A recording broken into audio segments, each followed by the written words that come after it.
Welcome back. Today we are going to unveil some mysteries and see how the evil forces keep people trapped in their game. Jack instantly snapped out of the professor's words. The case grew clear. Once he found the paper source had uncovered the real mastermind. He knew that stopping these bad guys' plan was crucial, so he hurriedly prepared to return to town. Just as he stepped out of the police station, he realized he seemed to be shadowed by a young speedster, and this little curry began his chase. As a hunter, Jack knew enemies often came in pairs, so he cleverly leapt forward with the gourmet feast. Then, Jack, utilizing his robust physique, frightened the little curry to the point of utter embarrassment, and subsequently dashed like a ticking time bomb into the depths of the alley. After some hijinks, he finally found a corner without surveillance where he dared to untie his tie. With a wave of his hand, he aimed at the enemy, executed an elegant roll, and transformed into a surprise killer. But just as he was excitedly heading back to town, the group of mysterious men showed up uninvited, bringing an eerie omen once again.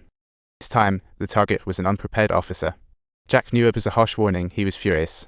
He was determined to give this evil force a real hard lesson, and invited the officer he suspected, Bell, for a big meal. In the humorous dinner, Jack made Bell believe that he and the inspector were not on the same team, even accusing the inspector of being the mastermind.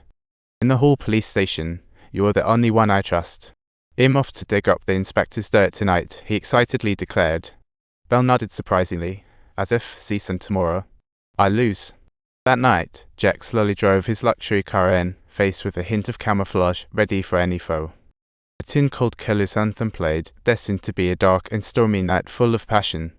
Soon, assassins burst in, unaware today was the doom. Death's call hid in shadows, biding time. Jack smashed the window with a punch, dragging the driver out, followed by a powerful greeting. As the fight ended, the assassins saw the headlights flashing, surprised at the unexpected turn, and quickly sent someone to investigate. However, as soon as they opened the door, they fell right into Jack's trap. Before they could react, their throats were sliced, and their bodies were dumped into the trunk. Next, Jack stealthily slipped onto the rooftop and employed his unique solo tactical skills to eliminate another target. When another assassin noticed the footprints on the ground, little did he know he had already become the Grim Reaper's prey. At this moment, the last killer caught the sound as well, and Jack quickly took action. However, he seemed to underestimate the enemy. After a tussle, he found himself cornered. It was a truly stormy situation. His anger flared up, but the kid got more aggressive, directly knocking him into a concussion.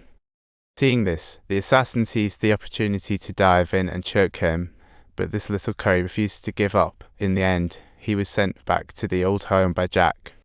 After handling this scene, Jack stared at the blurry sketch on the paper and suddenly had a lightbulb moment. He quickly dialed the blonde girl, sharing all of his theories with her. The economics professor once said to make fake bills, you need paper. US dollars are unique in that all bills are the same size. They just need to wash off the ink from a $1 bill, and they can print any denomination on it.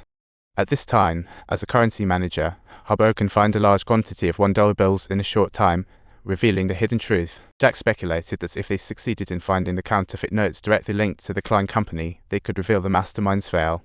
The garage belonging to the truck driver mentioned in my brother's note surely conceals crucial clues. I'm setting out to uncover them tomorrow morning. Just then, Old Black walked in and asked, "What progress do you have?" The blonde girl then updated him with the newly found imp. "Tomorrow I'm going with the inspector to the truck driver's house," Jack said, but the next day, the truck driver's house was burnt to the ground. He couldn't understand why every action he took was preemptively sabotaged.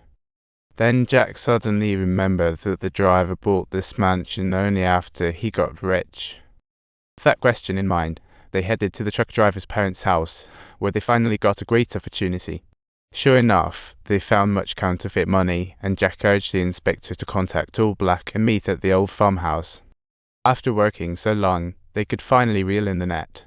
But just as he was about to set off, Negri suddenly called in.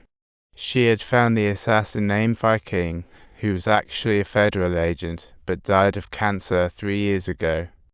However, his old partner was still nowhere to be found in the bureau. Thus, Jack finally realized why every move he made was anticipated. Surprisingly, Klein's son was actually the puppet master behind it all, claiming he was the one who killed everyone, including his father and Jack's brother's sister. Jack stood in shock, feeling the weight of the world. Who would have thought that this person could be so ruthless? But now was not the time to strike, since the blonde girl and Hopper's wife and daughter were still in his hands. Young Klein clearly had the upper hand, yet he didn't choose to terminate Jack. Instead, he asked Jack to use his cunning to find Hopper, and in exchange, he would release Hopper's wife and daughter. Left with no choice, Jack could only bow down for the time being. Then he and Old Black went to a restaurant, ordered a map for serious analysis, and quickly guessed that Hopper's treasure was hidden in Augusta. Old Black looked skeptical, but Jack said, "If I were Hopper, I'd hide in Augusta. It's a great hideout." Because he holds the evidence of Klein's crimes, who wouldn't want to stay safe and wait for the right moment? Unexpectedly, just as they were analyzing, the waiter brought over a cup of coffee, and he spilled it on purpose, laughing at it.